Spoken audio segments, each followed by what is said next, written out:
నమస్కారం అండి. పోచంపాడు ప్రాజెక్ట్ శ్రీరామ సాగర్ ప్రాజెక్టుకు సెంట్రల్ లైటింగ్ చౌరస్తా నుండి డ్యాం వరకు ఉన్నది.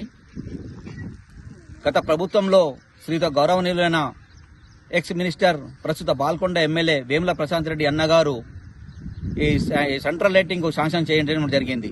దానికంటే ముందు ఇరిగేషన్ వాళ్ళు 30 లక్షలతోని ఎస్టిమేషన్ పంపిస్తే కొన్ని పోల్స్ అక్కడక్కడ పడిపోవడం వల్ల చిల్ము రావడం వల్ల అన్నగారు ఎట్లయితే బాల్కొండ మరియు ముప్కాల్ ఎర్గట్ల మెండోరాలో ఎట్లయితే సెంట్రల్ లైటింగ్ చేశారో అదే విధంగా డివైడర్ తోని కట్టిస్తాము, చాలా బాగుంటది. ఎందుకంటే టూరిజం ప్లేస్ ఇది. టూరిజం ప్లేస్ లో చాలా మంది వస్తారు, పోతారు, ఉంటారు కాబట్టి అందంగా ఉంటుందని చెప్పేసి ఇరిగేషన్ నుండి చేసిన టెండర్ క్యాన్సిల్ చేపించేసి సెంట్రల్ లైటింగ్ కు 1,25,00,000తోని శిలాఫలకం కట్టడం జరిగింది, శాంక్షన్ చేసుకోవడం జరిగింది.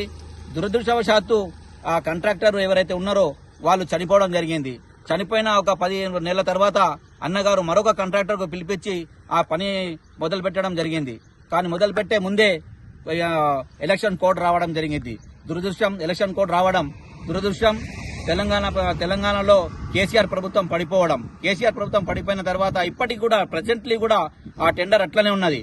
మొన్న రీసెంట్లీ కాంట్రాక్టర్ గారు వచ్చారు. ఒక 2-3 మంత్స్ కింద వచ్చి కొలతలు పెట్టుకోవడం జరిగింది. మొత్తం ఎక్కడెక్కడ మొత్తం చూసుకోవడం జరిగింది, అన్ని చేసింది. కానీ ఇప్పటి వరకు కూడా మళ్ళా ఏది కూడా పని చేయడం జరుగుతలేదు.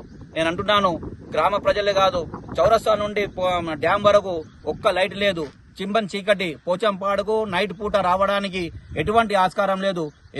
పాదరక్షకులు ఎవరైతే అక్కడి నుంచి వస్తున్నారో పాములు, కప్పలు, ఉణుములు ఏదేదో మధ్యలో రోడ్డు మీద వస్తున్నాయి. కొండ చిరువలు అయితే దున్యా వెళ్తున్నాయి. రావడానికి చాలా కష్టమైతుంది. ఒక్కొక్క పూట అయితే ఆడవాళ్లు జంకుతున్నారు లోపలికి రావడానికి. నేను ఒకటే కోరుకుంటున్నాను ప్రభుత్వానికి, నేను చేసినాను, నువ్వు చేసినాను, ఎవరో చేస్తే ఎవరికో పేరు వస్తుందని చెప్పేసి ఈ సెంట్రల్ లైటింగ్ చేయకుండా ఈ పోచంపాడు ప్రాజెక్టు మాత్రం అన్యాయం జరుగుతుంది. కాబట్టి దయచేసి ఇప్పటికైనా ప్రభుత్వం కోలుకొని మా సెంట్రల్ లైటింగ్ ఓపెన్ చేయాలని కోరుకుంటున్నాను.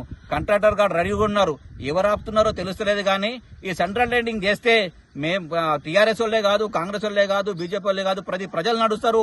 బయట నుంచి వచ్చే వాళ్ళు ప్రజలు కూడా నడుస్తారు. ఒక్కొక్కసారి నిజామాబాద్ నుంచి, హైదరాబాద్ నుంచి, వరంగల్ నుంచి ఎక్కడికి వెళ్ళి వస్తున్నారు. కానీ మాకు అడుగుతున్నారు, ఏమయ్యా మీ అంత మంచిగా ఉంది కానీ మీ పోచంపాడులో సెంట్రల్ లైటింగ్ లేదు, ఒక డ్యామ్ కు సెంట్రల్ లైటింగ్ లేకుంటే ఎట్లా అని చెప్పేసి నేను అంటున్నాను. తెలంగాణకు ప్రధాని అంటారు శ్రీరామ సాగర్ ప్రాజెక్ట్, దానికే చీకట్లా ఉంచి ఈ గవర్నమెంట్ ఏం చేస్తుందో అర్థమైతే లేదు. ఇప్పటికైనా మా పైన, ప్రజలపైన దృష్టిలో పెట్టుకుని వాళ్ళ యొక్క సమస్యలకు తీర్చాలని నేను కోరుకుంటున్నాను. టెండర్ ఉంది చేయడానికి, కాంట్రాక్టర్ ఎందుకు ముందుకు వస్తలేడు అర్థమైతే లేదు, ఎవరు ఆపుతుర్రో అర్థమైతే లేదు. కానీ దయచేసి ఇప్పుడైనా ఆయనకు పిలిపించి ఖచ్చితంగా ఈ సెంట్రల్ లైటింగ్ ఒక 10-15 రోజులలో మొదలు పెట్టాలని కోరుకుంటున్నాను. లేని ఎడల టీఆర్ఎస్, బీఆర్ఎస్ పక్షాన ఖచ్చితంగా ధర్నాలు ఖచ్చితంగా చేస్తామని చెప్పేసి నేను విన్నవించుకుంటున్నాను. దయచేసి ఎవరైనా ఉండని కానీ ఈ సెంట్రల్ లైటింగ్ చేయడానికి ముందుకు రండి, తొందరగా చేపియాలని చెప్పి కోరుకుంటున్నాను. థ్యాంక్ యూ, ధన్యవాదములు.